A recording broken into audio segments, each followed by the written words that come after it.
Thank you. Thank you all. I have kept this purple journal with me since 2024, when I first joined this school, because honestly, it was the cheapest therapy a high school student could afford for. In case you didn't know, I was a transfer student.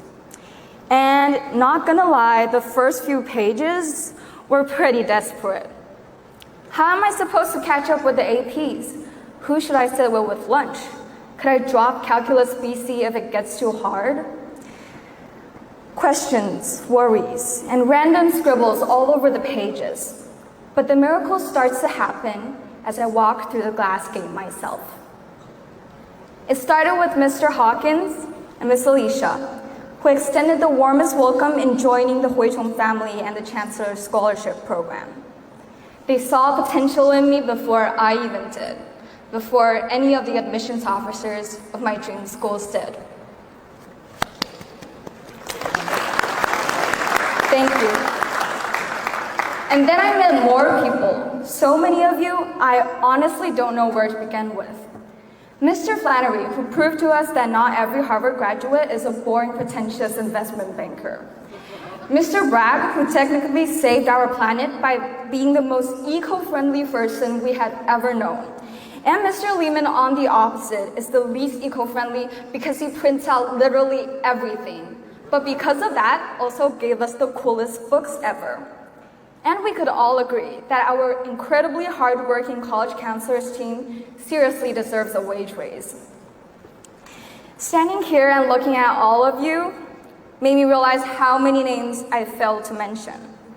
Friends that supported each other through the college application season, classmates that suffered through the so-called senioritis syndrome together, the varsity basketball family who shared sweat and tears. Half a year in, I stopped writing in my pessimistic purple journal because I simply lost count of the people who made me feel less alone. At first, I drafted a speech from the perspective of a heroic protagonist who conquered high school through my own diligence and bravery. But flipping back those pages, I realized that although in memory, our life story seems to be shaped by our own hard work and courage, in reality, they are always created and transformed by people. People who are so complex, so alive, that you know the inspiration they bring into your lives can never be fully captured by words. People who make you feel like even your bad decisions were somehow worth it. People who pass through your lives in a glimpse, but leave you with lessons for a lifetime. And I know every one of you in this room understands that feeling because none of us are the same when we first walked into this room for orientation. We are, all of us, a little bit of each other now. Now, as we leave this room for brand new journeys, I would like to offer some piece of advice, not as a valedictorian, but as a student who lived abroad and in China and has transferred schools 7 times since kindergarten. My advice is this: it's tough entering a new country, new school, new friend group, not to mention we live in an especially chaotic world. Artificial intelligence, human rights crisis, xenophobia, big and scary words, right? But the longer haul also means you're going to meet more people along the way. And the tougher challenges will also unite more brilliant minds together. My advice is to learn from every person you meet, to listen to their stories and the people behind those stories, and eventually craft the unique story of yours. And no matter what people are waiting for you ahead, remember there will always be people standing firmly behind us, which most importantly includes our families. On behalf of all students, I would like to thank all parents for supporting us through this unforgettable journey and empowering us building this vision of Huichong education.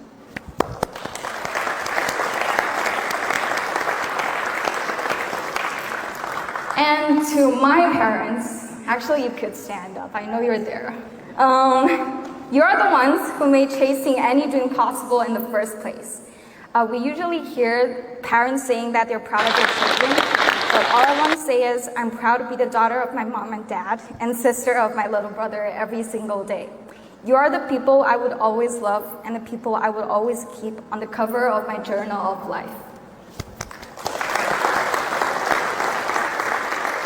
From here, the road continues to lead forward, and this time we'll probably have to face most of it without each other. However, one day we'll look back. After all the people we have met, we probably still remember our favorite high school teachers and lunch table buddies. Just like how after we go to college ordering as many McDonald's as we want, we will someday suddenly miss the no-salt French fries from the Huichong cafeteria. Maybe. Now, I know every memorable valedictorian speech is supposed to end with a very cool quote. And yes, part of me really hopes this speech goes viral because I worked 2 years and I would really like at least one good clip. But most importantly, I want to end with a stanza from a poem that has followed me through all of the roads I've taken. The poem is called The Road Not Taken, and it goes like this. 2 roads diverge in a wood, and I took the one less traveled by, and that made all the difference. So today, I want to congratulate all of us, not only for reaching graduation, but for having the courage to step into the unknown, just like how we all clutched some form of a purple journal tightly when we first set foot in here. As we enter new chapters, unique paths towards colleges, new countries, and toward the future, I hope we carry our gratitude and faith in people with us wherever we go, just like how you were trusted and inspired by wanting each other here. I hope we could all bring a difference to the world in our own ways, because anyone can live with reality, but it takes the education you were given to change it. And that is my biggest takeaway from my Huichong education, is that miracles are created by people. And right now, standing here with all of you, that is a miracle too. So for today, let's take a break from saving the world and simply live in this moment. Because our future is so bright, I might actually have to need to put my sunglasses on. I think I hit them here. Oops. Yep. All right, class of 2026, can you yell a happy graduation at the top of your lungs for me, for the camera? Right there. On 1, 3, 2, 1. Happy graduation! Thank you, class of 2026. Now go become someone else's miracle.